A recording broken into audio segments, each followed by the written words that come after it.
Hello guys, welcome to this video. Please share this video to your friends and subscribe the channel before starting the session.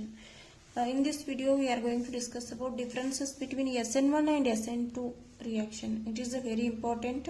We should know the difference between SN1 and SN2. SN1 SN2 difference ಏನದಾವಂತ ಗೊತ್ತಿತ್ತಂದ್ರೆ easily ನೀವು whether the given reaction is SN1 or SN2 ಅಂತ identify ಮಾಡಿ solve ಮಾಡಬಹುದು. So the first difference is SN1 is a unimolecular nucleophilic substitution reaction.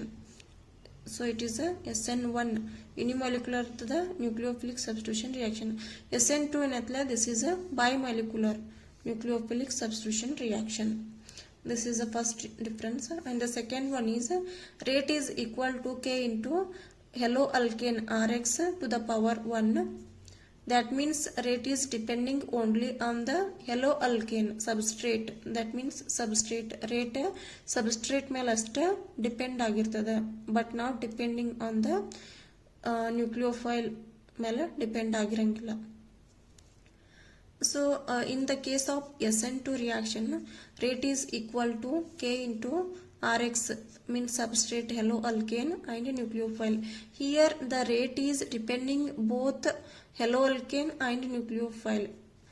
Rate ಏನೈತಲ್ಲ hello alkane ಮೇಲೂ depend ಇರ್ತದೆ ಮತ್ತು ನ್ಯೂಕ್ಲಿಯೋಫೈಲ್ ಮೇಲೂ ಡಿಪೆಂಡ್ ಇರ್ತದೆ. hello alkane ಅಂದ್ರೆ ಸಬ್ಸ್ಟ್ರೇಟ್ ಮತ್ತು ನ್ಯೂಕ್ಲಿಯೋಫೈಲ್ ಎರಡದ್ರ ಮೇಲೂ ಡಿಪೆಂಡ್ ಇರ್ತದೆ SN2 reaction. And the third one is molecularity or order is equal to 1 for SN1 reaction, but the molecularity and order is equal to 2. Molecularity ಮತ್ತು order ಏನೈತೆ ಇಲ್ಲಿ 2 ಇರ್ತದೆ, but ಇದ್ರೊಳಗಡೆ 1 ಇರ್ತದೆ. So this is SN1 is a 2-step reaction. ಇಲ್ಲಿ ಒಂದು slow step ಮತ್ತು ಒಂದು ಫಾಸ್ಟ್ ಸ್ಟೆಪ್ ಅಂತ ಎರಡು ಸ್ಟೆಪ್ ಆಗ್ತಾವೆ. First step is generation of carbocation and second step is attack of the nucleophile to that carbocation. These are two steps involved in SN1 reaction. But SN2 ಒಳಗಡೆ single step reaction ಇರ್ತದೆ. Attack of the nucleophile and elimination of leaving group takes place simultaneously in case of SN2 reaction. ಅದಕ್ಕೆ ಇದು single step ಒಳಗಡೆ ಆಗ್ತದೆ. And the fifth one is here nucleophile is weak. ಇಲ್ಲಿ given nucleophile ಇರ್ತದ ಅಂದ್ರೆ ನಾವು ತಗೊಂಡಿರೋ ನ್ಯೂಕ್ಲಿಯೋಫೈಲ್ ವೀಕ್ ಇತ್ತಂದ್ರೆ ಅದು SN1 ರಿಯಾಕ್ಷನ್ ಆಗ್ತದೆ. ಸಪೋಸ್ ನ್ಯೂಕ್ಲಿಯೋಫೈಲ್ ಸ್ಟ್ರಾಂಗ್ ಇತ್ತಂದ್ರೆ ಅದು SN2 ರಿಯಾಕ್ಷನ್ ಆಗ್ತದೆ. This is also very important point. Nucleophile weak ಅದನೋ ಏನು ಸ್ಟ್ರಾಂಗ್ ಅದನೋ ಅದ್ರ ಮೇಲೂ ನಾವು ಗೆಸ್ ಮಾಡಬಹುದು SN1 or SN2 ರಿಯಾಕ್ಷನ್ ಅನ್ನು. And the next difference is order of the reaction with respect to substrate. With respect to substrate order ಯಾವ ರೀತಿ ಇರ್ತದೆ? with respect to substrate ಅಂದ್ರೆ substrate means here yellow alkane. That is tertiary is more feasible than secondary is more feasible than primary, and which is more feasible than zero order, that is CH3X.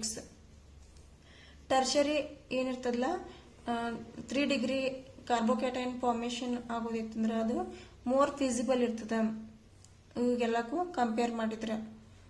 So rate of order of reaction is proportional to stability of carbocation ಎಷ್ಟು stable ಆಗಿ formation ಆಗೈತಿಲ್ಲ ಅದ್ರ ಮೇಲೆ ಅಷ್ಟು fast ಆಗಿ reaction ಆಗ್ತದೆ. ಅದಕ್ಕೆ rate of order of reaction proportional to stability of carbocation ಅಂತ ಹೇಳ್ತೀವಿ. ಅಂದ್ರೆ ಟರ್ಷರಿ ಕಾರ್ಬೋಕ್ಯಾಟೈನ್ ಇನ್ ಫಾರ್ಮೇಶನ್ ಆಗಿರ್ತದಲ್ಲ ಅಲ್ಲಿ ಈಸಿ ರಿಯಾಕ್ಷನ್ ಆಗ್ತದ, ಫಾಸ್ಟ್ ರಿಯಾಕ್ಷನ್ ಆಗ್ತದ, ಆರ್ಡರ್ ಅಲ್ಲಿ ಜಾಸ್ತಿ ಇರ್ತದ. So in this order we can write tertiary greater than secondary greater than primary which is greater than zero order. And ಅದ ನಾವು SN2 ರಿಯಾಕ್ಷನ್ ಒಳಗಡೆ ಇದು ರಿವರ್ಸ್ ಇರ್ತದ. Order of rate of reaction with respect to substrate Rx that ಇಲ್ಲಿ opposite ಇರ್ತದ. 0 degree is greater than first degree which is greater than second degree which is greater than 3 degree. ಅಂದ್ರೆ ಟರ್ಷರಿನ list ಆಗ್ತದೆ. ಇಲ್ಲಿ ಸ್ಟಿರಿಕ್ hindrance ಇರಬಾರ್ದು. ಸ್ಟಿರಿಕ್ hindrance ಇತ್ತಂದ್ರೆ ಅಲ್ಲಿ easy reaction ಆಗಂಗಿಲ್ಲ SN2 ಒಳಗಡೆ, ಬಟ್ ಅದ SN1 ಒಳಗಡೆ ರಿವರ್ಸ್ ಆಗ್ತಿತ್ತು. Hence the rate of order of reaction is inversely proportional to steric hindrance. Steric hindrance ಇತ್ತು ಅಂತಂದ್ರೆ ಅಲ್ಲಿ ರಿಯಾಕ್ಷನ್ ಈಸಿಯಾಗಿ ಆಗೋದಿಲ್ಲ ಇದ್ರೊಳಗಡೆ SN2 ಒಳಗಡೆ ಇದ್ರ ರಿವರ್ಸ್ ಇರ್ತದೆ ಇದು. And the seventh difference is solvents ಯಾವ ರೀತಿ ಇರಬೇಕಂತಂದ್ರೆ ಇಲ್ಲಿ polar protic solvent. Polar protic ಅಂದ್ರೆ for example water, acetic acid polar ಇರಬೇಕು ಅಂಡ್ ಪ್ರೋಟಾನ್ ಡೊನೇಟ್ ಮಾಡೋವು ಇರಬೇಕು. ಅಂತವಕ್ಕೆ ನಾವು ಪೋಲಾರ್ ಪ್ರೋಟಿಕ್ ಅಂತೀವಿ. ಈ ವಾಟರ್ ಒಳಗಡೆನು water it is a polar as well as which can donate proton, and acetic acid is also polar which can donate proton. Hence, these two solvents can use in a polar protic solvent in case of SN1 reaction, and in case of SN2 reaction we should use polar aprotic solvent. ಇಲ್ಲಿ ಅಪ್ರೋಟಿಕ್ ಅಂದ್ರೆ proton ಅನ್ನ donate ಮಾಡಂಗಿಲ್ಲ, polar ಇರ್ತದ. But ಅಪ್ರೋಟಿಕ್ ಅಂದ್ರೆ proton donate ಮಾಡೋದಿಲ್ಲ ಅಂತ solvents ಅನ್ನ choose ಮಾಡಬೇಕು. ಫಾರ್ ಎಕ್ಸಾಂಪಲ್ ಹಿಯರ್ ಎಸಿಟೋನ್ ಒಳಗಡೆ ಸಿ ಮತ್ತು ಓ ನಡು ಪೊಲಾರಿಟಿ ಇರ್ತದ. Hence it is a polar but which can not donate any proton, hence it is ಅಪ್ರೋಟಿಕ್ solvent. ಇಲ್ಲಿ ಪೋಲಾರ್ ಪ್ರೋಟಿಕ್ ಇರ್ತದ, ಇಲ್ಲಿ ಪೋಲಾರ್ ಅಪ್ರೋಟಿಕ್ ಸಾಲ್ವೆಂಟ್ಸ್ ಇರ್ತಾವ. The next difference is order of rate of reaction with respect to living group. ಇಲ್ಲಿ with respect to substrate ನೋಡಿದೀವಿ. ಇಲ್ಲಿ last point ನಾಗ with respect to living group ಅಂದ್ರೆ ಯಾವ್ದು ಫಸ್ಟ್ ಈಸಿಯಾಗಿ ಲಿವಿಂಗ್ ಗ್ರೂಪ್ ಆಗಿ ಆಕ್ಟ್ ಆಗ್ತದೆ, ಯಾವ್ದು ರಿಯಾಕ್ಷನ್ ಒಳಗಡೆ ಲಿವಿಂಗ್ ಗ್ರೂಪ್ ಆಗಿ ಆಕ್ಟ್ ಆಗ್ತದೆ, ಯಾವ್ದು ಫಸ್ಟ್ ಎಲಿಮಿನೇಟ್ ಆಗ್ತದೆ. ಈಗ ಸಪೋಸ್ RI ಇತ್ತಂದ್ರೆ ಅಯೋಡೈಡ್ ಈಸ್ ವೆರಿ ಮಚ್ ಅಂದ್ರೆ ಜಲ್ದಿ ಹೊರಗೆ ಹೋಗ್ತದೆ. The order is RI, RBr, RCl and RF. ಇದು bond length, depending on bond length as well as electronegativity, we can say in this order.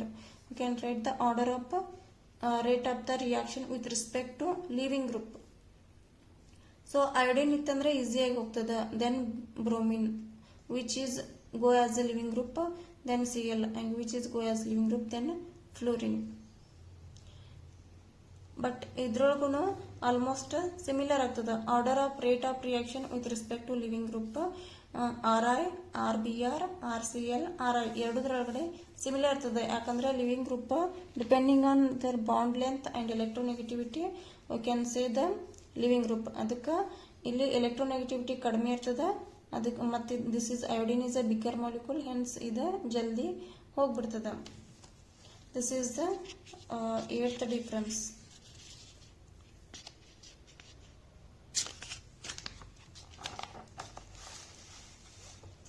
And the next difference is if the given substrate is optically active. ನಾವು ತಗೊಂಡಿರ್ತಕ್ಕಂಥ substrate ಏನೈತಲ್ಲ ಅದು hello ಅಲ್ಕೇನ optically active ಇತ್ತು ಅಂತಂದ್ರೆ the product we are getting racemic mixture. ನಮ್ಗೆ product formation ಆಗು ಏನಿರ್ತಾವಲ್ಲ racemic mixture ಇರ್ತಾವ in case of SN1 reaction. So ಫಸ್ಟಿಗೆ ಏನಾಗ್ತದ ಒಂದ್ ಕಾರ್ಬೋಕ್ಯಾಟೈನ್ ಫಾರ್ಮೇಶನ್ ಆಗೋದ್ರಿಂದ the attack of the nucleophile takes place from the front side as well as from the back side. Hence we are getting two products, one is retention product and one is inversion product. Retention ಅಂದ್ರೆ ಇವು ಮೂರು group same ಇರ್ತಾವ, nucleophile ಈ ಕಡೆಯಿಂದ attack ಆಗ್ತದ. Living group ಎಲ್ಲಿ ಹೋಗಿರ್ತದ್ಲೆ ಆ ಕಡೆಯಿಂದ ನ್ಯೂಕ್ಲಿಯೋಫೈಲ್ ಅಟ್ಯಾಕ್ ಆಗ್ತದ. ಬಟ್ ಅದ ಇನ್ವರ್ಷನ್ ಪ್ರಾಡಕ್ಟ್ ಅಂತಂದ್ರೆ attack of the nucleophile and living group ಎರಡು ಅಪೋಸಿಟ್ ಟು ಈಚ್ ಇರ್ತಾವ. ಈ ಕಡೆ ನ್ಯೂಕ್ಲಿಯೋಫೈಲ್ ಅಟ್ಯಾಕ್ ಆಗೋದ್ರಿಂದ ಇವು ಮೂರು ಗ್ರೂಪ್ಸ್ ಏನದಾವಲ್ಲ ಈ ಕಡೆ ಶಿಫ್ಟ್ ಆಗಿಬಿಡ್ತಾವ, ಸ್ಪೇಸ್ ಸಾಲೋದಿಲ್ಲ ಅಂತೇಳಿ. ಸೊ ಇಲ್ಲಿ ಇನ್ವರ್ಷನ್ ಪ್ರಾಡಕ್ಟ್ ಫಾರ್ಮೇಶನ್ ಆಗ್ತದೆ, ಮತ್ತೊಂದು ರಿಟೆನ್ಷನ್ ಪ್ರಾಡಕ್ಟ್ ಫಾರ್ಮೇಶನ್ ಆಗ್ತದೆ. ಬಿಕಾಸ್ ಕಾರ್ಬೋಕ್ಯಾಟೈನ್ ಫಾರ್ಮೇಶನ್ ಏನಾಗಿರ್ತದೆ ಅದು ಪ್ಲೇನಾರ್ ಇರ್ತದ. ಪ್ಲೇನಾರ್ ಇರೋದ್ರಿಂದ ಅಟ್ಯಾಕ್ ಆಫ್ ದ ನ್ಯೂಕ್ಲಿಯೋಫೈಲ್ ಈ ಕಡೆಯಿಂದನೂ ಅಟ್ಯಾಕ್ ಆಗ್ಬೋದು ಅಥವಾ ಈ ಕಡೆಯಿಂದನೂ ಅಟ್ಯಾಕ್ ಆಗ್ಬೋದು. ಅಂದ್ರೆ front or back attack takes place. Hence we are getting two products, that is retention product and inversion product. ಅದೇ SN2 ಒಳಗಡೆ if the substrate is optically active ಅಲ್ಲಿ ಇನ್ವರ್ಷನ್ ಪ್ರಾಡಕ್ಟ್ ಫಾರ್ಮೇಶನ್ ಆಗ್ತದ. This is also called as Walden inversion. ಅದಕ್ಕೆ ನಾವು ವಾಲ್ಡನ್ inversion ಅಂತಾನೂ ಕರಿತೀವಿ. So nucleophile attack ಆಗೋದು ಹೆಂಗಿರ್ತದ ಅಂದ್ರೆ ಇಲ್ಲಿ opposite direction to living group. Leaving group ಈ ಕಡೆ ಇತ್ತಂದ್ರೆ ನ್ಯೂಕ್ಲಿಯೋಫೈಲ್ ಈ ಕಡೆ ಅಟ್ಯಾಕ್ ಆಗ್ತದ. After attacking this nucleophile all the all the groups are shifted to right side. ಈ ಕಡೆ ಇರ್ತಾವಲ್ಲ ಫಸ್ಟ್ ಅವ ಈ ಕಡೆ ಶಿಫ್ಟ್ ಆಗಿಬಿಡ್ತಾವ, ಸ್ಪೇಸ್ ಸಾಲೋದಿಲ್ಲ ಅಂತೇಳಿ. Hence we are getting only inversion product. ಇಲ್ಲಿ ಇನ್ವರ್ಜನ್ ಪ್ರಾಡಕ್ಟ್ ಫಾರ್ಮೇಶನ್ ಆಗ್ತದೆ. This is the 9th difference, and the last difference is if you draw the graph between activation energy and the progress of the reaction. In case of SN1 reaction there are 2 activation energy. ಇಲ್ಲಿ 2 activation energy ಇರ್ತಾವೆ. Hence ಯಾಕಂದ್ರೆ ಅಲ್ಲಿ 2 product formation ಆಗ್ತಾವ, ಒಂದು retention ಇನ್ನೊಂದು inversion. Reactant ಇದ್ದಿದ್ದ ಈ ಸ್ಟೇಟಿಗೆ ಹೋಗ್ತದ energy of activation 1 and attack of the nucleophile from front or back side ಇರ್ತದಲ್ಲ, ಅದಕ್ಕೆ ಇವೆರಡರದ್ದು ಎನರ್ಜಿ ಆಫ್ ಆಕ್ಟಿವೇಶನ್ ಸಿಮಿಲರ್ ಇರ್ತದ. Finally we are getting the product. ಈ ಪ್ರಾಡಕ್ಟ್ ದ ಎನರ್ಜಿ ರಿಯಾಕ್ಟೆಂಟ್ ಕಿಂತ ಹೆಚ್ಚು ಇರ್ಬೋದು, ಕಡಿಮೆ ಇರ್ಬೋದು, depending on the reaction condition. ಅದು ಹೆಚ್ಚು ಇರ್ಬೋದು ಅಥವಾ ಕಡಿಮೆ ಇರ್ಬೋದು. But here we are getting 2 energy of activation. That means we are getting 2 products, retention and inversion product formation ಆಗ್ತದೆ.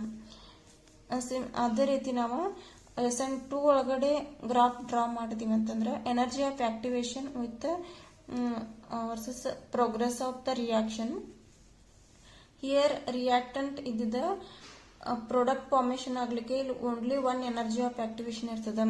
That means we got here the intermediate ಏನ್ formation ಆಗಿರ್ತೈತಿ ಅದ ಪೆಂಟಾವೆಲೆಂಟ್ ಇರ್ತದ, which is not much stable. Hence we are getting product with lesser energy product formation ಆಗ್ತದ. that product will be inversion product. In case of SN1 reaction we got retention as well as inversion product, but in case of SN2 we are getting only one product, that is inversion product. These are the some differences between SN1 and SN2 reaction. SN1 SN2 differences ನೆನಪಿಟ್ಕೊಂಡ್ರಿ ಅಂದ್ರೆ easily ನೀವು problems ಅನ್ನು solve ಮಾಡಬಹುದು. Nucleophile whether strong or weak, or it is a 2 step or 1 step, and the rate of the order and with respect to substrate, and the rate of the order with respect to living group. ಇವೆಲ್ಲನೂ ನೆನಪಿದ್ವು ಅಂದ್ರೆ ಈಸಿಯಾಗಿ problems ಅನ್ನ solve ಮಾಡಬಹುದು. So friends, please share this video to your friends and subscribe the channel. Thank you for watching this video.